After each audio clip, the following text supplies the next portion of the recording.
महाराष्ट्र शासनामार्फत आयोजित हिंद दी चादर श्री गुरु तेग बहादूर साहिब जी 350वा शहीदी समागम। प्रमुख उपस्थिति प्रधानमंत्री श्री नरेंद्र मोदी, केंद्रीय गृहमंत्री श्री अमित शाह, मुख्यमंत्री श्री देवेंद्र फडणवीस, उपमुख्यमंत्री श्री एकनाथ शिंदे, उपमुख्यमंत्री सुनेत्रा पवार, राज्यमंत्री माधुरी मिसाळ।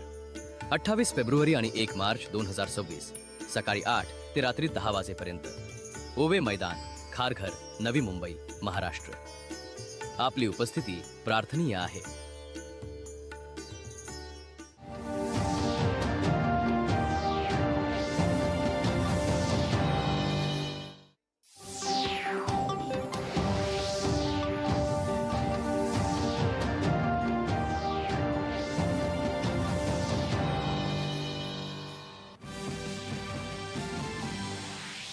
राष्ट्रपती द्रौपदी मुर्मू आज शेगाव इथे केंद्रीय आयुष मंत्रालयाने आयोजित केलेल्या राष्ट्रीय आरोग्य मेळा 2026 करणार उद्घाटन।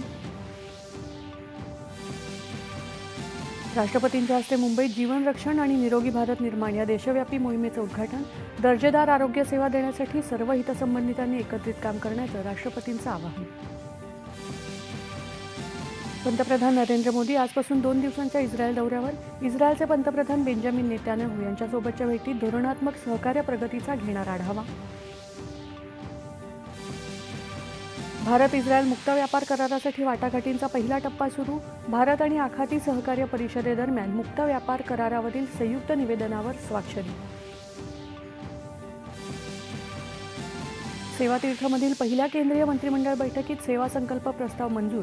संवेदनशील, उत्तरदायी आणि नागरिक केंद्रित प्रशासनाच्या वचनबद्धतेची प्रस्तावामध्ये ग्वाही। गोंदिया जबलपूर दुहेरीकरणासह रेल्वे मंत्रालयाच्या एकूण 9,072 कोटींच्या प्रकल्पांना केंद्रीय मंत्रिमंडळाची मंजुरी। केरळचं नाव केरळम करण्याच्या प्रस्तावाला देखील मान्यता। बारामती विमान अपघातानंतर डीजीसीएची व्हीएसआर व्हेंचर्स विमान कंपनीवर पहिली कारवाई। या कंपनीच्या 4 लिअरजेट विमानांचे उड्डाण तात्काळ थांबवण्याचे आदेश। नक्षलमुक्त भारताच्या दिशेने आणखी एक पाऊल। सीपीआय माओवादी संघटनेचा प्रमुख रणनीतिकार कुख्यात नक्षलवादी देवजीचं तेलंगणा पोलिसांसमोर आत्मसमर्पण। आणि T20 विश्वचषक क्रिकेट स्पर्धेत पाकिस्तानला नमवून इंग्लंडच्या स्पर्धेच्या उपांत्य फेरीत प्रवेश। T20 विश्वचषक क्रिकेट स्पर्धेत इंग्लंडचा हॅरी ब्रूक ठरला पहिला शतकवीर कर्णधार।